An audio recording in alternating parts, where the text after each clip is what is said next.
Hello and very warm welcome again. We are back today with a new video lecture for class 11. Yes, we are making from here the video lectures for class 11 and we will start from the unit work, power and energy. I hope you have read first two or three units, and without wasting of time, we will start from here. Okay, let's start first from work. What is meant by work? Okay, work क्या होता है, किस चीज को हम work कहते हैं? Okay, अगर हम अपनी डे टू डे लाइफ के अंदर देखेंगे, हम बहुत तरह के काम करते हैं। घर के अंदर काम करते हैं, या हम कह सकते हैं आजकल फार्मिंग करते हैं, वो भी एक टाइप का हम कह सकते हैं काम है। प्लेइंग होती है, एक टाइप का काम है वो भी। सो क्या ये चीज़ें जो हम करते हैं, क्या साइंस के लिहाज से इसको हम काम कह सकते हैं? अगर नहीं कह सकते तो क्यों नहीं कह सकते हैं? ये सारी चीज़ें इसमें हम जानने की कोशिश करेंगे। So let's first right a definition of work here.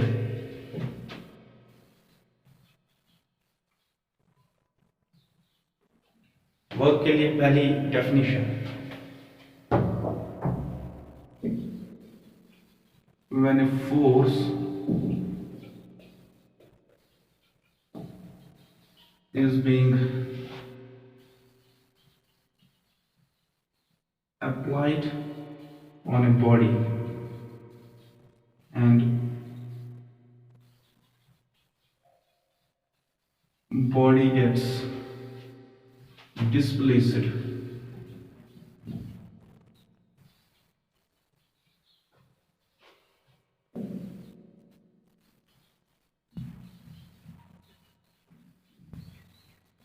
in the direction of force. So as per science, as per physics, what does the work mean? Work is when the force is being applied. एक body पे जब force लगेगा तो उस force से क्या होगा, वो बॉडी जो है डिस्प्लेस होगी from one position to another position. ये एक बॉडी है, यहाँ पे इस बॉडी को मैं फोर्स लगाऊंगा, ऐसे मैंने फोर्स देके, तो ये बॉडी इस फोर्स लगने से इस पॉइंट से जाके इधर चली। ठीक है, सो हियर ये बॉडी जो है it gets displaced, this body gets displaced, तो हम कह सकते हैं work is being done on this body. इस बॉडी पे क्या हो गया, वर्क डन हो गया। वही हमने यहाँ पे लिखा, एक बॉडी पे जब फोर्स लगेगा तो उस फोर्स से क्या होगा, वो बॉडी डिस्प्लेस होगी। बट यहाँ पे एक चीज है, in the direction of force, in the direction, जिस डायरेक्शन में फोर्स लगेगा उसी डायरेक्शन में वो बॉडी डिस्प्लेस होगी। ठीक है, अगर हम कहेंगे mathematically work done is equal to, as per definition हम कह सकते हैं, फोर्स इनटू डिस्प्लेसमेंट। बट ये याद रखना, ये डिस्प्लेसमेंट कहाँ है, in the direction of force, in the direction of force. Okay, so work done will be equal to Fs. F work is equal to F into S. F into S.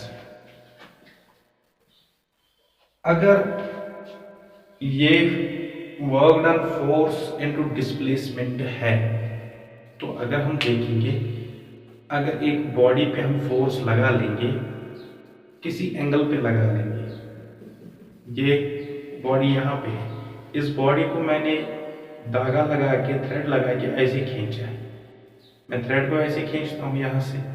ठीक है, तो force मैं इस direction में दे रहा हूँ, but what I सी, ये body जो है ये ऐसे चल रही है, this body is moving like this, इस डायरेक्शन में आ रही है ये बॉडी।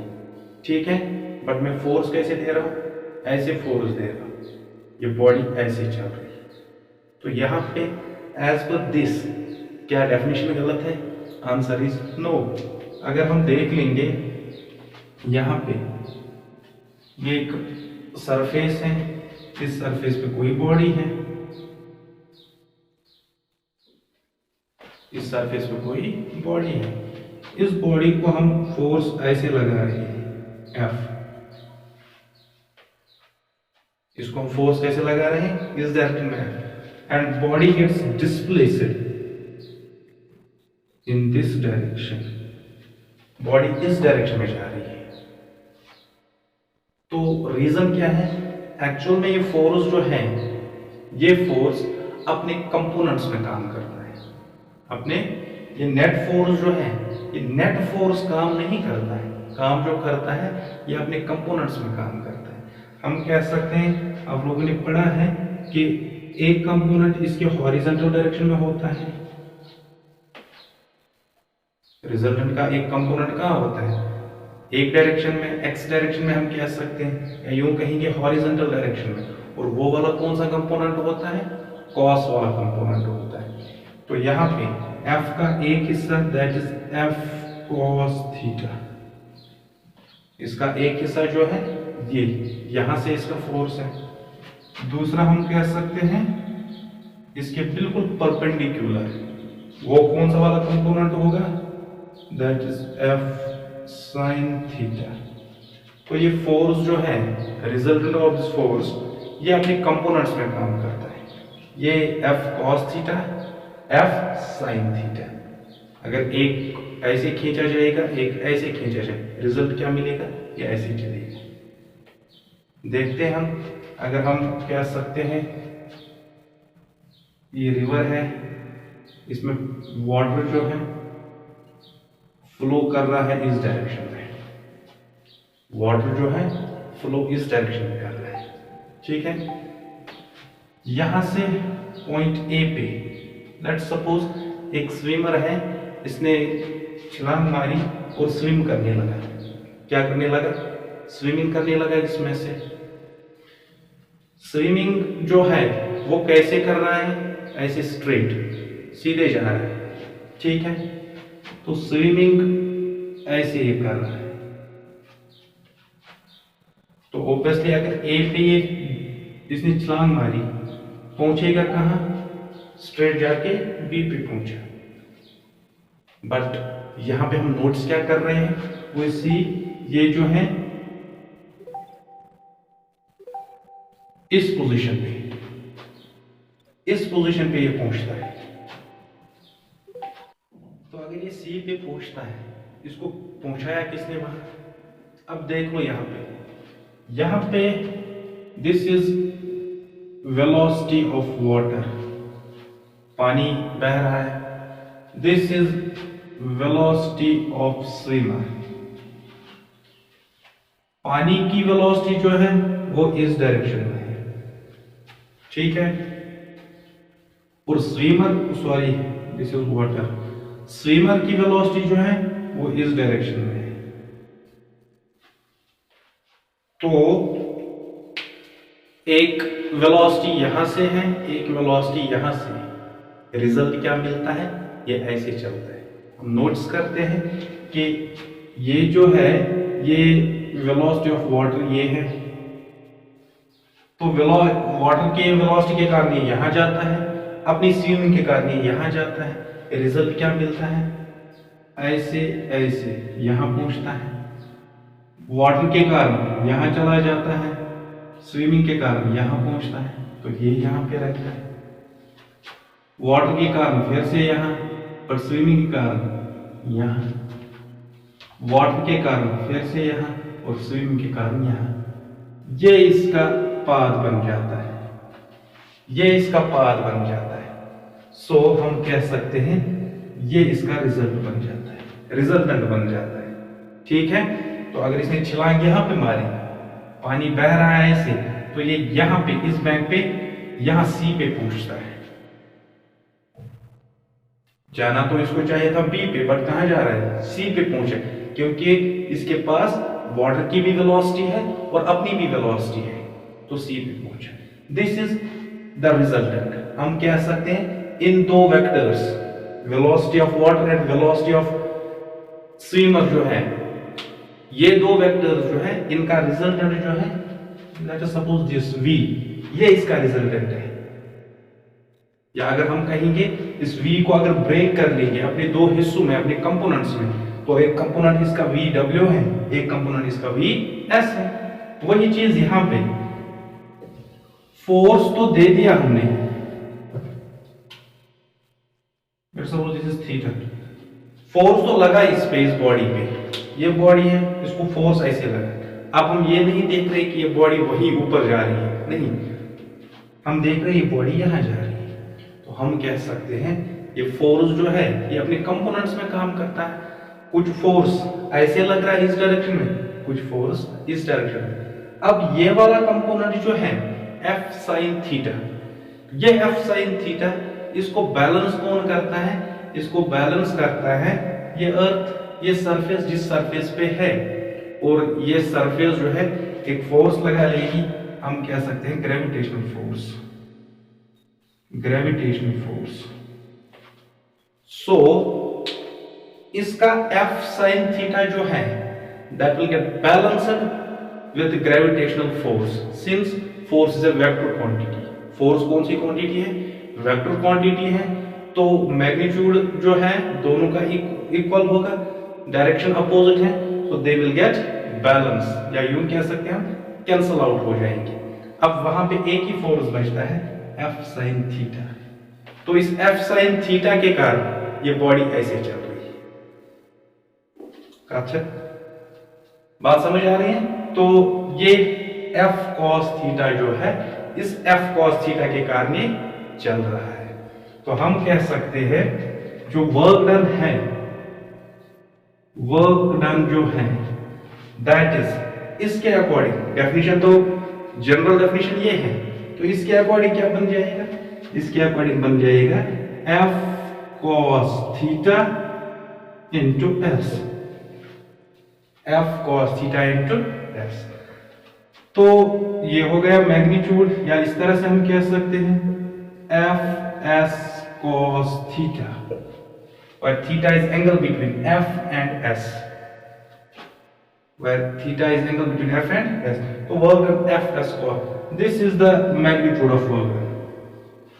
तो हम कह सकते हैं मैग्नीट्यूड ऑफ वर्क डन जो है F S cos theta, F S cos, अगर वेक्टर फॉर्म में इसका लिख लेंगे तो work done will be equal to F is a vector quantity, displacement is a vector quantity, इनके बीच प्रोडक्ट जो है डॉट प्रोडक्ट।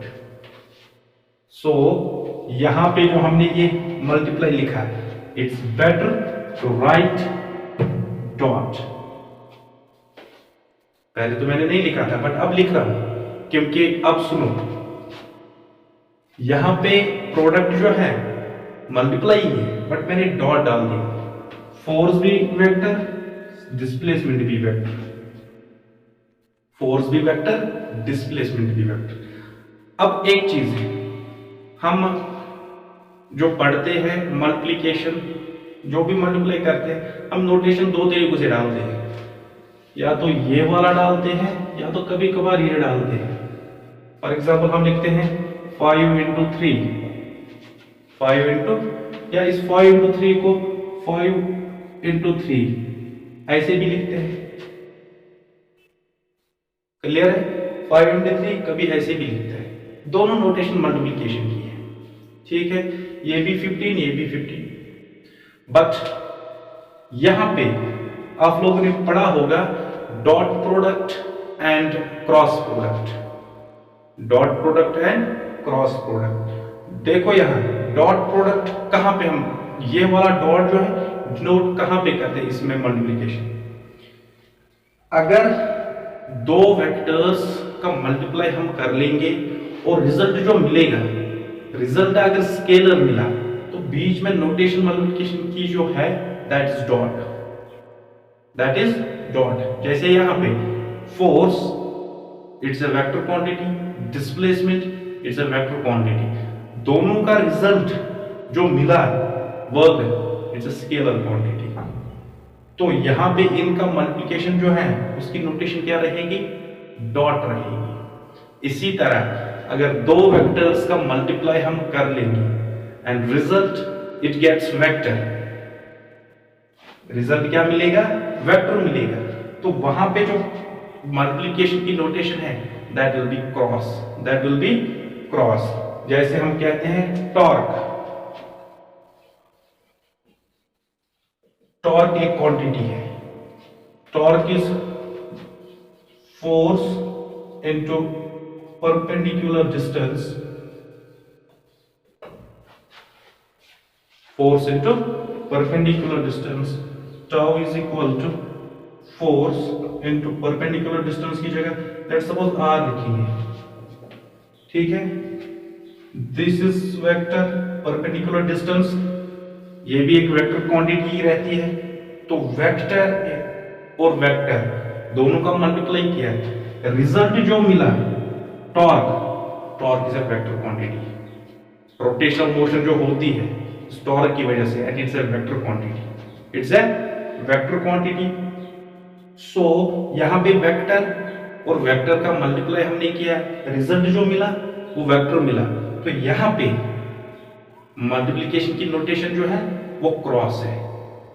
बात करिए, तो अगर वेक्टर और वेक्टर का मल्टीप्लाई करके वेक्टर रिजल्ट मिला तो क्रॉस प्रोडक्ट, अगर वेक्टर और वेक्टर का मल्टीप्लाई करके स्केलर प्रोडक्ट मिला तो नोटेशन क्या रहेगी मल्टीप्लिकेशन की? Dot. So it's better to write this F dot S, और इसका मैग्नीट्यूड जो होता है वो एफ एस कॉस थीटा होता है। मैग्नीट्यूड इसका क्या होगा? F S. यही टॉर्क जो है एफ इंटू आर, अगर इसका मैग्नीट्यूड कहेंगे हम कहेंगे एफ आर साइन थीटा। यहां पे इसका मैग्नीट्यूड क्या रहेगा? F R.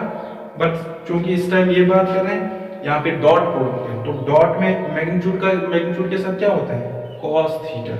तो वर्क डन ये हो गया मैग्नीट्यूड, ये याद रखना, ये मैग्नीट्यूड है।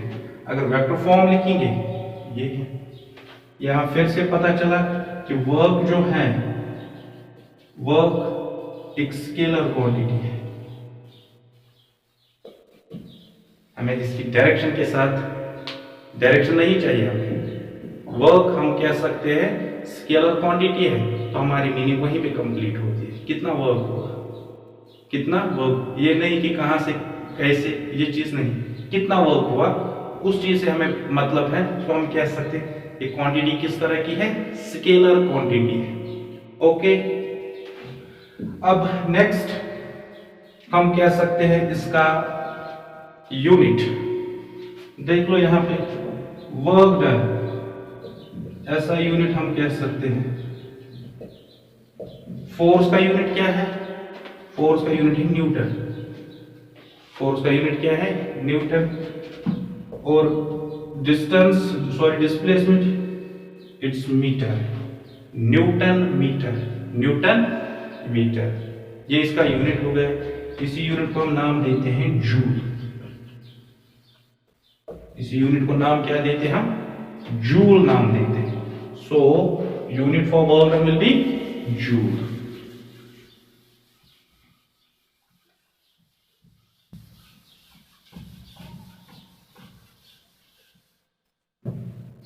तो हो गया ऐसा यूनिट भी, क्या है ऐसा यूनिट वर्क डन का? वर्क का सिंपली कहेंगे, वर्क का ऐसा यूनिट हो गया जूल। ठीक है, एक चीज याद रखो, छोटा सा है बट इंपॉर्टेंट है, यूनिट हमेशा स्मॉल में, यूनिट हमेशा स्मॉल। जब पूरा नाम लिखोगे, जब पूरा नाम लिखोगे, न्यूटन लिखोगे तो न्यूटन, जब पूरा यूनिट लिखोगे स्मॉल स्मॉल, कूलम स्मॉल में, कैपिटल में। ठीक है, ये चीज ध्यान रखो। फिर सिंबल्स पे अलग बात है। सिंबल जिसका जो होगा in honour of any scientist, अगर उसके नाम पे है तो कैपिटल रहता है। जैसे न्यूटन, न्यूटन के नाम पे इसका यूनिट है तो सिंबल जो है कैपिटल एन है। ठीक है, केल्विन टेम्परेचर का है तो कैपिटल के लिखते हैं। सो ये छोटी चीज है बट इंपॉर्टेंट है। जूल इसी तरह, जूल जो है, जूल भी एक्साइजेस थे तो उसके नाम पे वर्क का यूनिट है, वर्क एनर्जी, इसका एनर्जी का भी यही यूनिट है। तो कैपिटल जे हम लिखते हैं सिंबल, कैपिटल जे। बट यहां पे हम क्या कह सकते हैं, इट्स स्मॉल जे जब पूरा लिखेंगे। जूल हो गया, क्वांटिटी भी, unit. Now we come to dimensional formula. Dimensional formula,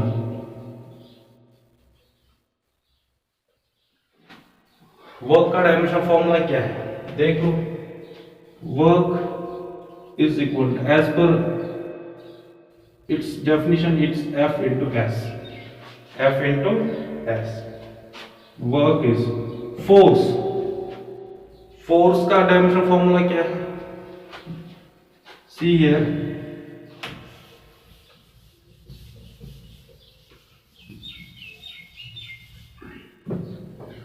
force का डायमेंशन फॉर्म, अगर फोर्स हम डेफिनेशन देख लेंगे as per Newton second law, it's mass into acceleration, it's mass into acceleration. Mass that means m, एक m है। Acceleration क्या होती है, एक्सेलरेशन इज मीटर पर सेकंड स्क्वायर, मीटर पर सेकंड स्क्वायर। सो फोर्स के लिए जो डायमेंशन फॉर्मूला है m1 L1 T माइनस 2, हम लिखेंगे m1 L1 T minus 2 into distance, distance की जो डायरेक्शन है, जो डायमेंशन है वो क्या है, डिस्टेंस इज एक्चुअली लेंथ या displacement, it is actually length है। ये डिस्टेंस डिस्प्लेसमेंट जो कहेंगे क्या असल में लेंथ है, तो डायमेंशन क्या रहेगा, L रहेगा, क्या रहेगा L। वर्क इज M एक है, L1 L1 तो L2 हो गया, T minus 2, it becomes the dimension formula for work। Clear, okay. अब बात यह है कि क्या वर्क डन कभी जीरो हो सकता है, क्या वर्क डन कभी जीरो हो सकता है। देखो यहां पे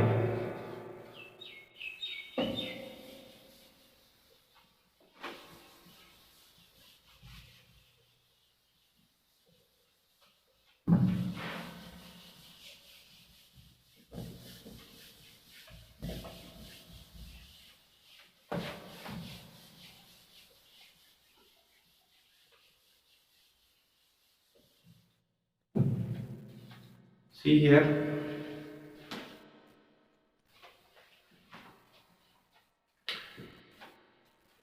क्या वर्क डन जीरो हो सकता है, क्या वर्क डन पॉजिटिव हो सकता है कभी, क्या वर्क डन नेगेटिव हो सकता है कभी।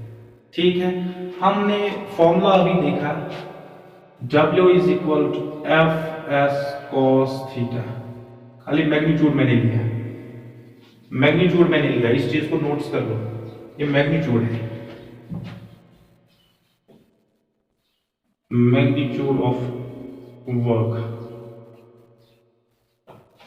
ये ना समझ लेना कि वेक्टर फॉर्म है, ये मैग्नीट्यूड है। अब देखो यहां पे अगर एक बॉडी है, ये एक बॉडी है, इस बॉडी को मैं फोर्स लगा रहा हूं इस डायरेक्शन में, ये एक बॉडी है, इसको फोर्स लगा लिया इस डायरेक्शन में, and body gets displace in the same direction, ये फोर्स F है, और बॉडी डिस्प्लेस जो हो रही है इसी डायरेक्शन में डिस्प्लेस भी हो रही है, बॉडी इसी डायरेक्शन में डिस्प्लेस हो रही है। जैसे ये पेन, इसको मैंने फोर्स दे दिया ऐसे, ऐसे फोर्स दे दिया तो इसी डायरेक्शन में चला गया, जिस डायरेक्शन में फोर्स दे दिया, जिस डायरेक्शन में फोर्स दे दिया। तो यहां पे हम कह सकते हैं what is theta between the to, theta कितना है दोनों में? 0। पैरेलल बन रहा है तो थीटा क्या बनेगा? 0। सो केस क्या है? Case becomes if theta is 0, if theta is 0 that means तब ये वाली कंडीशन होगी। वर्क डन कितना होगा? या पहले ये कहेंगे थीटा इज 0, cos 0 कितना होता है? 1। cos 0 डिग्री कितना होता है? 1 होता है। Therefore, work done will be equal to Fs cos of 0. Work done will be Fs cos 0 is 1. जरूरी नहीं है लिखना, so F this is the force, this is the work done, this is the ये work done होगा जब force उसी direction में जिस डायरेक्शन में डिस्प्लेसमेंट हो, या उस डायरेक्शन में फोर्स लगेगा जिस डायरेक्शन में बॉडी डिस्प्लेस कर रही है, तो तब वर्क डन कितना हो रहा है? This much of work done, this much of work done. Next case अगर हम कहेंगे, अब अगर ये एक बॉडी है, ओके, ये एक बॉडी है, यहां पे हमने कहा फोर्स ये दे दिया हमने बॉडी पे, चलो बॉडी भी इस पे चल रही है, ऐसे डिस्प्लेस भी इसी डायरेक्शन में हो रही है। But what we see, for example अगर हम कहेंगे फुटबॉल, फुटबॉल को जब हम लात मारते हैं, फुटबॉल को जब हम लात मारते हैं तो वो तो चलती है, फुटबॉल चलती है, मगर कुछ देर के बाद वो रुक जाती है, अपने आप ही रुक जाती है। रीजन क्या है, अपने आप क्यों रुक जाता है? जब फुटबॉल ऐसे चलता है, क्योंकि इसके पास वेलोसिटी होती है, इसके पास क्या होती है? वेलोसिटी होती है, तो उस वेलोसिटी के कारण हम कह सकते हैं इसके पास फोर्स है, तो उस फोर्स के कारण ये आगे बढ़ रहा है ऐसे। But without touching the ball, कुछ नहीं करते हैं, इस बॉल को हम देखते हैं, आफ्टर कवरिंग सम डिस्टेंस ये रुक जाती है, the ball stops, the ball stops. What is the reason? क्या रीजन है, क्यों रुक गई? तो यहां पे कंसिडरेशन में आता है एक और फोर्स है जिस सरफेस पे ये चलती है, on what surface it moves, ये सरफेस इसको ऑफर कर रहा है एक और फोर्स, ये सरफेस इसको क्या कर रहा है? एक और फोर्स ऑफर कर रहा है। उस फोर्स को हम नाम देते हैं फ्रिक्शनल फोर्स। क्या नाम देते हैं? Frictional force. सो अगर ये सरफेस है, इस सरफेस पे बॉल मूव कर रही है, ठीक है, ये सरफेस के साथ जो कांटेक्ट इस बॉल का होता जा रहा है, ये कंटिन्यूअसली इसको फोर्स दे रहा है इन अपोजिट डायरेक्शन, इन अपोजिट। तो हमेशा इस डायरेक्शन में सरफेस इसको अपोज कर रहा है। बॉल जो है अपनी फोर्स के कारण, वेलोसिटी के कारण आगे बढ़ रहा है, बट सरफेस जो है इसको अपोज कर रही है, बैकवर्ड फोर्स दे रहा है।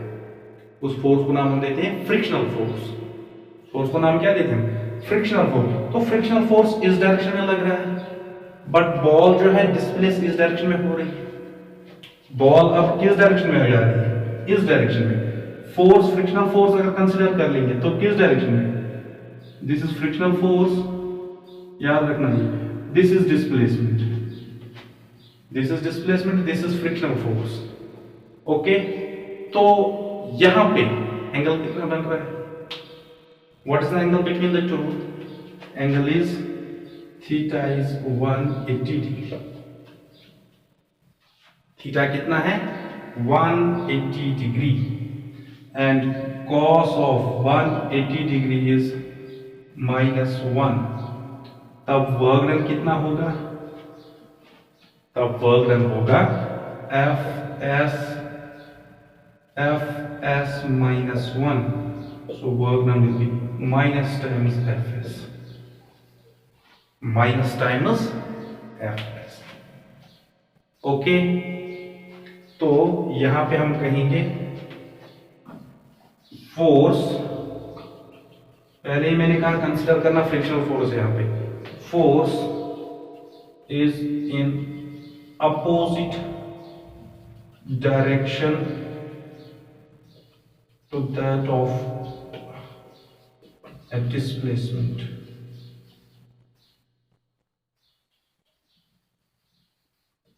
फोर्स की कंसिडरेशन क्या है? अपोजिट डायरेक्शन है टू दैट ऑफ डिस्प्लेसमेंट। जिस डायरेक्शन में डिस्प्लेसमेंट उसके अपोजिट में फोर्स लग रहा है, और फोर्स कौन सा कंसिडर करेंगे यहाँ पे? Frictional force.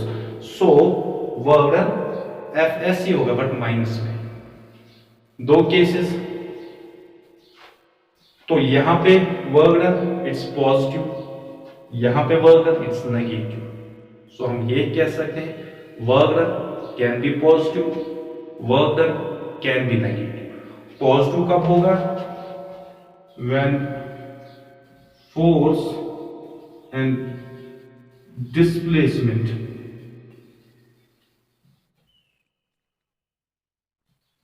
Are in same direction. जब दोनों क्या होंगे? सेम डायरेक्शन में होगी, तब वर्क डन क्या होगा? पॉजिटिव होगा। जब अपोजिट होंगे फोर्स और डिस्प्लेसमेंट, तब वर्क डन क्या होगा? नेगेटिव होगा। ठीक है, या यूं कह सकते हैं यहां पे फोर्स जो होगा मैक्सिमम होगा, यहां पे फोर्स जो होगा, सॉरी वर्क डन जो होगा मिनिमम होगा। मिनिमम वर्क डन कब होगा? जब वर्क डन नेगेटिव होगा। मैक्सिमम वर्क डन कब होगा? जब वर्क डन पॉजिटिव होगा। अब नेगेटिव भी आ गया, पॉजिटिव भी आ गया, क्या वर्क डन कभी जीरो हो सकता है? आंसर इज जीरो भी हो सकता है। अब देख लो कैसे। अब अगर मेरे पास कोई बॉडी है, लेट्स सपोज मेरे पास कोई बैग है, हाथ में चलते हुए हम चल रहे हैं, हाथ में बैग है, ऐसे हम जा रहे हैं। ओके, क्या इस बॉडी पे, इस बैग पे क्या ये डिस्प्लेस हो रहा है? Answer is yes. हम जा रहे हैं तो बैग भी जा रहा है हमारे साथ, तो बैग जो है ऐसे जा रहा है। क्या इस बैग पे फोर्स लगा रहा है कोई? आंसर इज फोर्स इस पे लगा रहा है। फोर्स कौन लगा रहा है?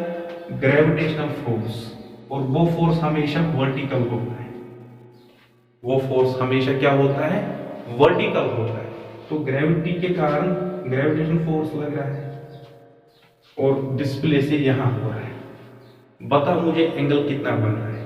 Angle between the two is 90 degree. Angle between the two is, this is the bag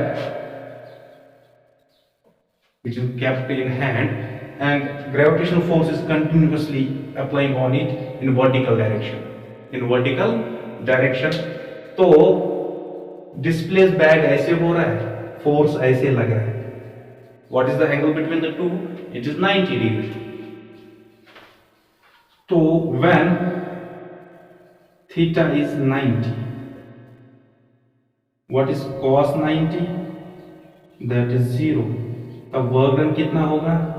F S 0, 0 into anything is 0, तो वर्क डन इज 0। अब जो है दूसरी एग्जांपल,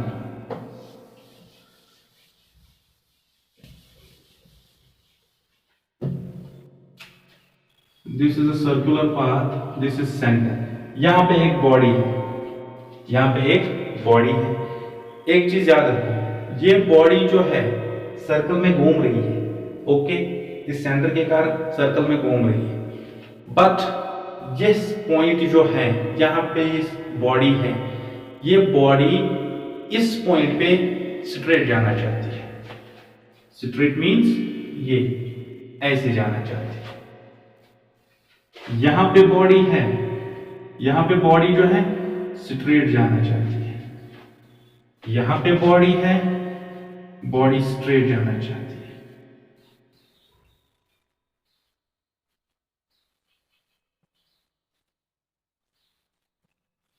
सो हर पॉइंट पे बॉडी जो है स्ट्रेट जाना चाहती है। That means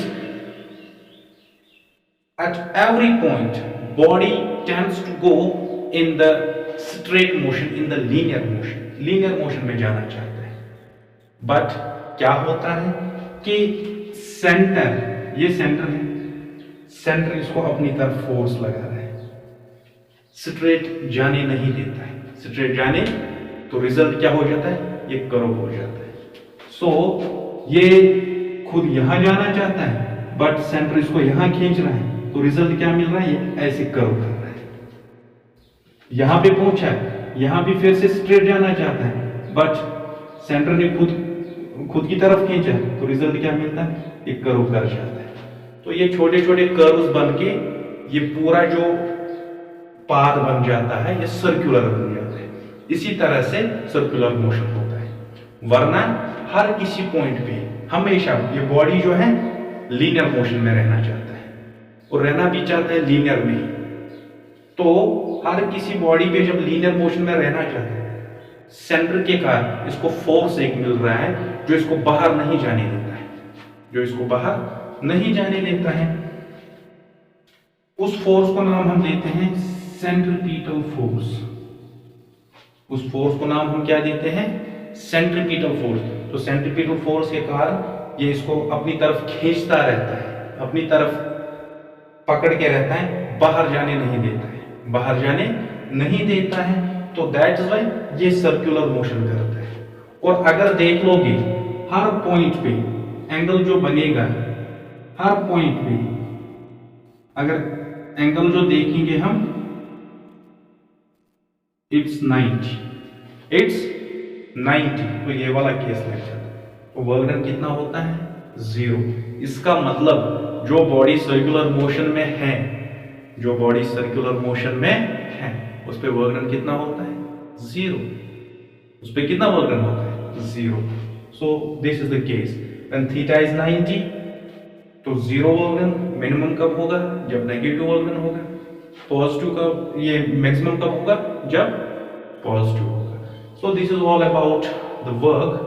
Now in the next lecture we will see conservative forces. Okay, so till then take care of yourself and